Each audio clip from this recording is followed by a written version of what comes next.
Bien, hablamos ahora, muchachos, de la formación y alquilación de laminas. Las enaminas entonces son especies, ¿verdad? Que son una opción más suave para alquilar posiciones como estas que ustedes pueden ver acá, ¿verdad? Eh, con relación a los enolatos. Bueno, vamos a hablar primero de las enaminas y después de su relación con los enolatos, ¿ok?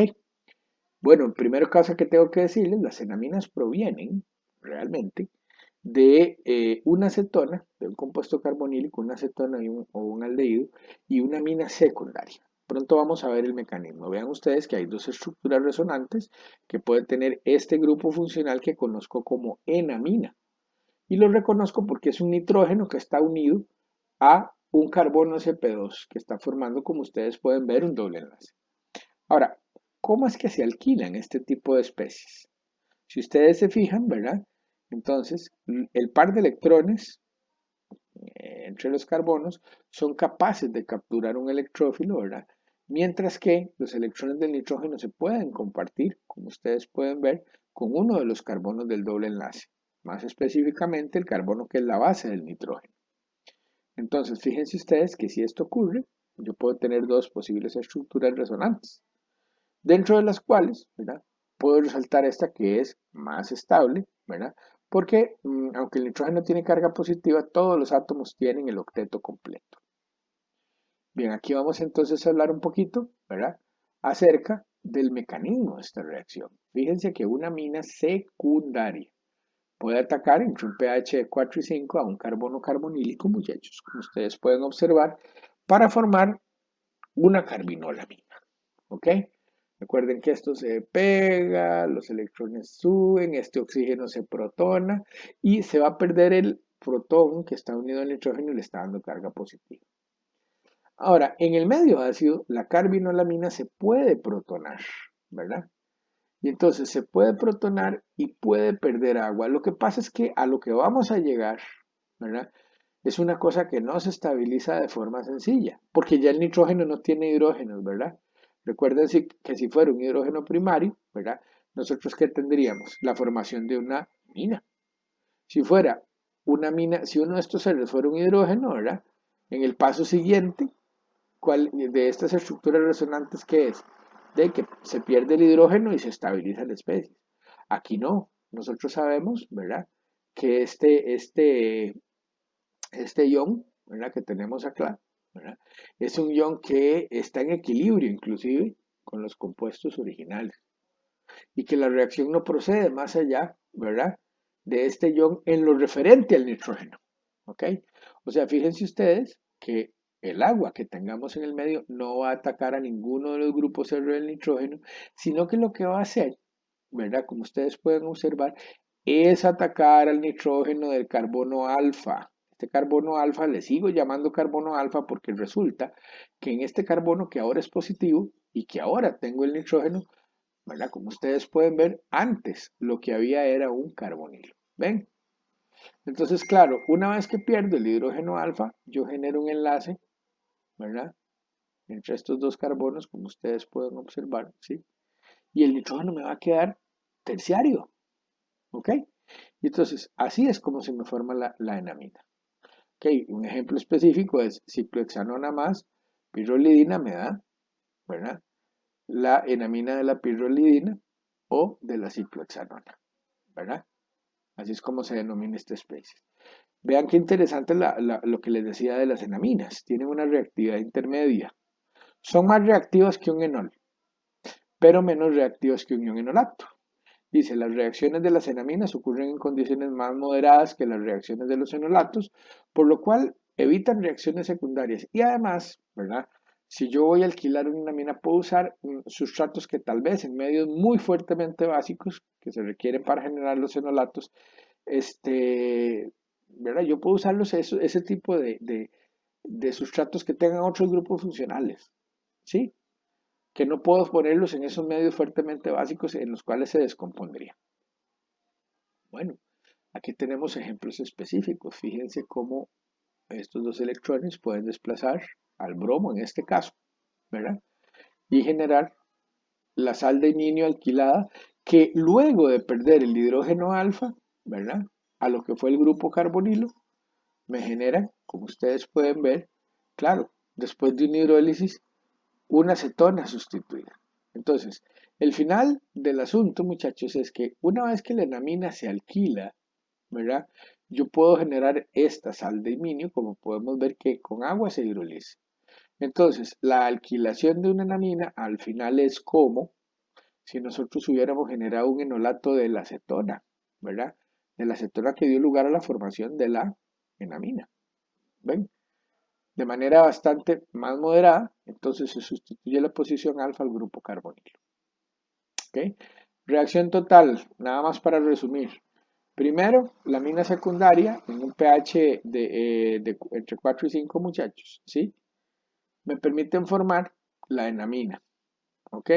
La enamina entonces se alquila y forma un ion iminio que se hidroliza para regenerar la posición carbonílica que teníamos al principio. Solo que claro, el compuesto del principio es diferente al del final porque a través de la enamina yo metí un nuevo electrófilo en la posición alfa de este carbonilo. Lo dicho. Los electrófilos pueden ser, ¿verdad? O pueden tener inclusive algún tipo de grupo funcional, ¿verdad? Que no es atacado por el medio fuertemente básico que se requiere para formar los enolatos. Bueno, a este se le llama la reacción de Stork, en honor a la persona con la que trabajó con estas, y aquí tenemos ejemplos específicos. Fíjense ustedes que los receptores, ¿verdad? Del par de electrones de la enamina pueden ser aluros de bencilo, ¿verdad? Aluros alílicos, metilaluros, y vean qué interesante, acilaluros. Vean que todas estas especies son bastante reactivas, ¿ok? Ahora, con acilaluros lo que hay es una reacción de sustitución, observen.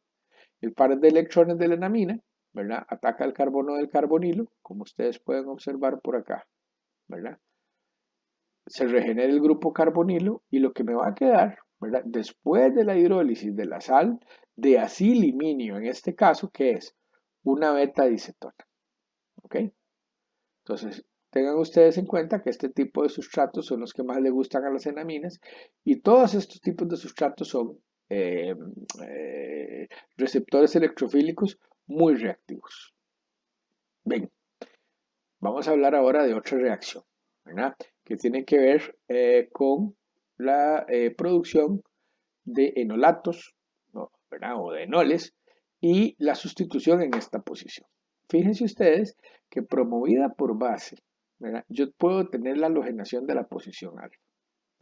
Recuerden que lo primero que se va a formar cuando tengo una base y una cetona con hidrógenos alfa es un enolato. El enolato es capaz de polarizar a X2, que puede ser cloro, bromo o yodo, flúor no, ¿verdad? Pero las moléculas primero se van a polarizar. ¿Recuerdan? ¿Y cómo se puede polarizar un halógeno? Si un halógeno se encuentra a la par de una molécula como esta, que tiene una distribución de carga permanente, entonces rápidamente el halógeno, ¿verdad? Va a generar una distribución de carga como esta. ¿Lo ven? Y entonces es ahí donde por una sustitución, ¿verdad? Directa sobre este halógeno que está cargado positivamente que ocurre la reacción de halogenación. Bueno, ustedes pueden observar acá que tenemos una alfa-halocetona. ¿Ok? Ejemplo específico. Ciclohexanona más cloro en presencia de base. Ok, 2-clorociclohexanona. Vamos a ver, ¿verdad? Posteriormente que hay un problema. Si yo tengo un medio básico muy fuerte, ¿verdad? Como un ion hidroxilo, resulta que este protón de aquí, ¿verdad? Se puede ir con mayor facilidad que este. O sea, si no tengo cuidado, entonces, y en algunos casos ya no se puede, lo que yo voy a obtener es un producto de polisustitución en la posición alfa. Porque fíjense, ¿por qué este hidrógeno es más ácido que estos? Fácil. Fíjense que si yo me fijo en este hidrógeno, tiene dos grupos electronegativos que lo hacen más ácido, un efecto inductivo extractor. Pero además, una vez que se forme el enolato en esta posición, la carga negativa es estabilizada no solo por resonancia, sino por el efecto inductivo extractor del cloro. ¿Ok? Bueno, medio básico, de nuevo, genero el enolato que ataca a la molécula de halógeno polarizada, ¿verdad? Para formar el producto. Aquí tenemos el ejemplo específico. Se remueve el protón, medio básico, tengo las estructuras resonantes correspondientes al enolato y con cualquiera de las dos yo puedo realmente mostrar el ataque sobre la molécula de halógeno, ¿verdad? Que sufre una sustitución y una ruptura heterolítica porque este bromo se lleva los dos electrones de acá, de tal manera que tenemos el producto monohalógeno. Bueno, propongo un mecanismo para la reacción de la 3-pentanona con hidróxido de sodio y bromo para obtener 2-bromopentanona. Vamos a verlo, muchachos. Entonces, claro, aquí está la 3-pentanona, 1, 2, 3-pentanona, ¿ok? Entonces, la base remueve un hidrógeno de este carbono, alfa, ¿verdad? Vean que aquí hay otro, pero bueno, vamos a hacer el mecanismo con este. Genero el enolato, ¿verdad? Y ese enolato es capaz de atacar una molécula de bromo polarizada para formar la alfa alocetona esperada.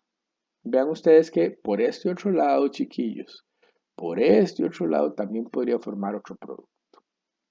Ahora, lo que les decía, en un medio básico, ¿verdad? Y resulta que la remoción del protón, ¿verdad? En el producto monohalogenado es más fácil que la remoción del protón en la acetona original. Porque claro, aquí como dice, ¿verdad? La carga negativa está estabilizada por el efecto extractor. O sea, esta carga, ¿verdad? Está muy hacia el bromo y además está conjugada. Esta carga está estabilizada y recuerden que si yo tengo factores estabilizantes en la base conjugada, pues voy a querer formar, ¿verdad? O mi reacción va a tener una constante de equilibrio gráfica, grande, perdón, porque claro, yo estoy generando, como ustedes pueden observar, una especie, ¿verdad? Estabilizada por resonancia. Muy bien. Ok, valiéndonos de esta propiedad, pues existe, una reacción que se llama la reacción de la haloforma y que es característico de las metilcetonas. Tienen que ser metilcetonas para que esto ocurra. Fíjense ustedes que aquí hay 3 hidrógenos alfa que son ácidos. Entonces, si yo tengo suficiente base, voy a quitar el primero y voy a incluir el primer halógeno. Me va a quedar un hidrógeno más activo que el anterior, o sea, más ácido. Claro, si sigo teniendo base y más halógeno, más moléculas de halógeno, voy a meter el segundo y también voy a poder meter el tercero. De tal manera que yo tenga una trialometilcetona. Y ahora, fíjense ustedes que realmente esto puede funcionar como un buen grupo saliente. Porque fíjense ustedes que cuando eso se libera al medio, lo que yo voy a tener es algo como esto.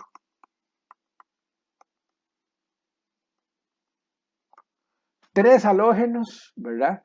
Que están drenando, ¿verdad? O peleándose o distribuyéndose esta carga negativa. Si la carga negativa que se forma en un proceso químico se dispersa, ¿verdad? Entonces, muchachos, de ahí es una carga negativa que no va a ser muy grande y por ende va a ser una carga negativa muy estabilizada. Así que claro que esta especie, ¿verdad? Puede funcionar como un buen grupo saliente. Y entonces, el exceso de base que hay en el medio puede desplazar a esta especie en una reacción de sustitución, de adición, eliminación, disculpen, adición, eliminación, para formarme la sal de un ácido carboxílico. Si yo neutralizo esto, entonces después obtengo, ¿verdad? El ácido carboxílico, ¿verdad? Si yo neutralizo además, yo protono esta posición, ¿verdad? En el remanente de moléculas de esto que no reaccionen con el ácido y lo que voy a tener es un montón de el haloformo, ¿ok? El haloformo, ¿verdad? Se vuelve bastante importante, ¿verdad? Como para caracterizar compuestos químicos cuando yo lo genero con yodo. Entonces, una prueba que es específica en el laboratorio para las metilcetonas es la reacción que se llama la reacción del yodoformo, que es esta. Fíjense que yo puedo agregar un exceso de yodo, ¿verdad? Yo puedo agregar un exceso de yodo a una metilcetona, de tal manera que como ustedes pueden ver se forme el alfa, alfa, alfa, triyodo acetofenona, ¿verdad? Que una vez, ¿verdad? Que ocurre la reacción de adición-eliminación, muchachos, me da el yodoformo. Bueno, ¿y qué característica tiene el yodoformo? Es que el yodoformo, muchachos, es una especie, ¿verdad? Que tiene un color amarillo bastante desarrollado, digámoslo, ¿verdad? Y además de eso tiene un punto de fusión de 60 grados. Y por lo general en estas reacciones ese iodoformo que se genera, muchachos, ¿sí? Es en una manera copiosa, ¿verdad? Es un sólido abundante, ¿verdad? Que me permite, ¿verdad? Como indicación clara y positiva, saber, ¿verdad? Que si yo lo hice reaccionar con yodo y base, muchachos, y me produjo iodoformo, y ya yo les dije, puedo saberlo muy sencillo con un espectro o con el punto de fusión que es 60. Si se produjo iodoformo es que yo tengo una metilcetona, ¿ok? Bueno, aquí tenemos entonces, ¿verdad? La reacción general. Y aquí tenemos un ejemplo específico. Fíjense que la sal de ácido que va a queda con un carbono menos con respecto, ¿verdad?, a la especie original. Ahora, fíjense que algunos metilalcoholes me dan las pruebas en presencia de yodo bromo y es porque resulta que los halógenos son oxidantes. Entonces, algunos metilalcoholes se oxidan a la acetona que a su vez da la prueba del iodoformo. ¿Ok? Bien, vamos a terminar esta sección hablando un momentito de lo que es la halogenación, ¿verdad? La reacción de halogenación que acabamos de ver, pero catalizada por ácido. Bueno, resulta ser, muchachos, que en una halogenación, ¿verdad? En la posición alfa catalizada por ácido, quien ataca es el enol. ¿Ven? Y el enol es una especie menos reactiva que el enolato. Y por esta razón es que nosotros podemos generar, muchachos, el producto mono o disustituido en medio ácido más fácil, ¿verdad?, que en el medio básico. ¿Cómo ocurre el proceso en medio ácido? Bueno, tenemos la especie enólica, ¿verdad?, en el medio ácido, que ataca al halógeno, como ustedes pueden ver. Tenemos un carbocatión intermediario, ¿verdad?, que más bien es un carbonilo o proviene de un carbonilo protonado. Y como ustedes pueden ver, tenemos la halo, ¿verdad?, cetona, ¿verdad?, monosustituida de nuevo. El medio ácido hace que sea el enol y no el enolato el que tenga que atacar al halógeno. Y esta especie, ¿verdad?, una vez ya sustituida con el halógeno, volver a formar un enolato, que sea reactivo no funciona, muchachos, porque el enolato que se genera o que se generaría sería muy inestable por la presencia del halógeno y del oxígeno, ¿verdad? Entonces, claro, los enoles son menos reactivos, ¿verdad? En primer lugar. Y en segundo lugar, una vez que ya se pegó el primer halógeno, chavalos, ¿sí? Es muy difícil generar un enol adicional. Bueno, aldehído, ojo aquí, más halógeno en agua, claro, ácido. Entonces el problema, ¿verdad?, que tienen los aldehídos con los halógenos, ¿verdad?, es que los halógenos siguen siendo especies oxidantes. Entonces muchos aldehídos, ¿verdad?, no sufren la halogenación en la posición alfa, ¿verdad?, sino que se oxidan a los ácidos carboxílicos. ¿Ok? Bueno, aquí lo que queríamos ver era el mecanismo, ¿verdad?, de esta reacción, ¿verdad? Entonces vemos que en el medio ácido primero se protona el oxígeno del carbonilo. Tengo, ¿verdad?, el carbonilo protonado con dos estructuras, como ustedes pueden ver, eh, resonantes, ¿verdad? Y lo que vemos a continuación, ¿verdad?, es que se forma el enol. ¿Ven? En el medio ácido, la forma aceto pasa a la estructura enólica, ¿verdad? Y es la estructura enólica la que es capaz de atacar al halógeno, como ustedes pueden observar. ¿Ok? Bien, una aplicación más, ¿verdad?, que es la reacción de Hell, Volhar y Zelinsky. Fíjense que esta es una aplicación interesante de las halogenaciones de los carbonos alfa.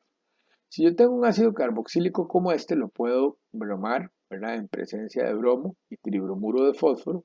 Primero, lo puedo bromar en dos posiciones. Vamos a ver, en la primera, yo formo el bromuro de ácido, que posteriormente se puede bromar, como ustedes pueden ver, de manera subsecuente en este carbono, que es el carbono alfa, para obtener, ¿verdad?, después de la adición de agua y la consecuente hidrólisis de este enlace, ¿verdad?, lo que es un alfa bromoácido.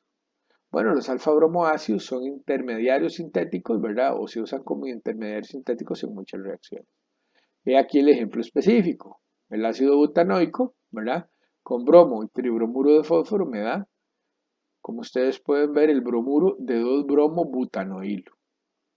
Si yo hidrolizo el bromuro de ácido, que claro, se va a hidrolizar, ¿verdad? De una manera más rápida, ¿verdad? Que el cloruro de ácido. Es más reactivo el bromuro, ¿verdad? Y entonces rápidamente voy a tener, como ustedes pueden ver, el ácido. ¿Ok? Entonces, vamos a ver, ¿qué es lo primero que pasa en el proceso total? La formación del bromuro de ácido, ¿verdad? Y después, el bromuro de ácido, ¿verdad? Genera un enol. Y este enol, muchachos, en medio ácido es el que es capaz de atacar al bromuro para generar, ¿verdad? El alfa bromo, eh, bueno, sí, el alfa bromo, bromuro de ácido, ¿ok? Que cuando se hidroliza, entonces genera, ¿verdad? Como ustedes pueden ver, el alfa bromoácido. El alfa bromoácido, yo puedo agregarle diferentes tipos de nucleófilos, como ustedes pueden ver, ¿verdad? Y generar especies tan útiles como los aminoácidos. Bien, vamos a hacer una introducción, ¿verdad? En este video haremos una introducción nada más de lo que es lo que se llaman las condensaciones aldólicas de cetonas y aldehídos. Entonces, la adición de un enol o enolato a un grupo carbonilo, ¿verdad? Es lo que se conoce como la adición aldólica, muchachos. Pero si posteriormente con calor y medio ácido básico, la especie que se forma, ¿verdad? De esta reacción que se llama un aldol, y ahorita veremos por qué, eh, si esa especie se deshidrata, forma un compuesto carbonílico alfa beta insaturado. Entonces, una condensación, recuerden, involucra la pérdida de una molécula pequeña, como por ejemplo una molécula de agua. ¿Ok? Y entonces, claro, la condensación ocurre después de la adición. ¿Ok? Entonces, fíjense, en una condensación aldólica tenemos todos los pasos aquí resumidos, ¿verdad? Primero ocurre que una de estas dos moléculas va a formar un ion enolato que va a formar, que va a ser el que va a atacar a la otra molécula. Fíjense que, como estamos viendo en la primera parte de la adición, yo lo que formé primero, vamos a ir con calma, fue algo como esto, ¿verdad? Con el negro, compuesto que está en negro, que atacó, como ustedes pueden ver, al carbonilo, ¿verdad? De la estructura que está en verde. Bueno, después de que haya el intercambio de protones, ¿verdad? En las reacciones ácido-base, nosotros obtenemos un producto que es, por una parte, un alcohol, ¿verdad? Y por otra parte es o una acetona o un aldehído. Por eso esta especie, ¿verdad? Que proviene de la reacción de adición de un enolacto sobre un carbono carbonílico de aldehído acetona, muchachos, se llama un aldol. Al de aldehído, ¿verdad? ALD más bien, de aldehído o cetona. En este caso serían sinónimos. Y ol del alcohol. Ahora, fíjense que para que sea un aldol, ¿verdad? Que se forme en una reacción de adición de un enolato a un carbonilo de aldehído cetona, el grupo hidroxilo, ¿verdad? Que se forma tiene que estar en la posición beta con respecto al carbonilo. ¿Lo ven? Claro, tiene lógica. ¿Dónde se formó el enolato en esta especie? En el carbono que es alfa. ¿Lo ven? Claro. Y el par de electrones del carbono alfa es el que va a formar este, que es el nuevo enlace, ¿verdad? Con la que fuera una molécula también de una cetona. ¿Ok? Entonces, este es el aldol. Pero fíjense que el aldol, en medio ácido o en medio básico, puede ser las dos catálisis, puede perder este OH y el H restante, ¿verdad? Alfa ácido. Si se pierden estas dos partículas, al final es como si se perdiera, y es lo que se pierde realmente, una molécula de agua. Y fíjense ustedes que en esta parte que es la condensación propiamente, entonces se pierde agua y se me genera un doble enlace entre los carbonos alfa y beta. De tal manera que lo que obtenemos es algo que se llama una acetona o un aldehído alfa, beta insaturado. Bueno, vamos a ver los mecanismos, ¿verdad? Primero formamos el enolato. El enolato ataca el carbono del carbonilo de una acetona o de un aldehído, de tal manera que llegamos a un intermediario, ¿verdad? Tetraédrico nuevamente en este carbono y cargado negativamente en el oxígeno porque estamos trabajando en medio básico. Bueno, esta especie se puede protonar y genera en el primer paso el aldol. ¿Ok? Vamos a ver, aquí tenemos entonces la formación del enolato y tenemos entonces un ejemplo específico, ¿verdad? Que sería lo que pasa cuando se da el producto de adición de la acetona como enolato sobre, como ustedes pueden ver, bueno, más bien de la acetona, no, disculpen, del acetaldehído, ¿verdad? Sobre el mismo acetaldehído que puede funcionar como receptor electrofílico. Entonces, en el aldol, nosotros vamos a tener 4 carbonos, ¿ven? El carbono del aldehído y el carbono alfa, que es el que va a formar el enolato. Bueno, sí. Entonces sería el carbono del aldehído y el carbono alfa que forman el enolato. La segunda molécula funciona como un receptor, como ven. Entonces, que fuera un carbonilo, va a terminar formando un OH, un alcohol. Y como ustedes pueden observar, ¿verdad? 1, 2, 3 y 4 carbonos. Aquí tenemos el aldol, ¿verdad? Que es el resultado de la reacción de adición. Ahora, hay que pensar, ¿verdad? Antes de hablar de esto, ¿verdad?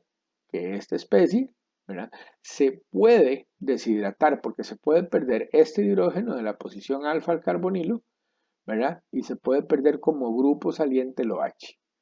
Al final, en la condensación se va a formar el producto alfa beta insaturado.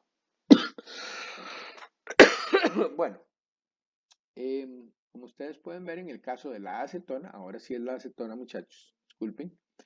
La acetona también se puede hacer reaccionar consigo misma. O sea, yo puedo generar el enolato en una molécula de acetona y usar otra molécula de acetona como receptor, ¿verdad? En medio ácido o en medio básico, para formar una especie que se llama el alcohol de acetona.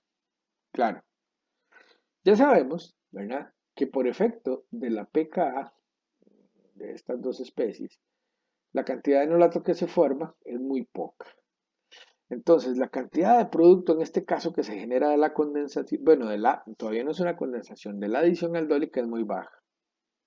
Entonces, claro, por eso hay entonces equipos de vidrio y piezas de equipo que nos ayudan a favorecer el rendimiento del producto. Fíjense que aquí vamos a aprender de este diseñillo algunas cosas.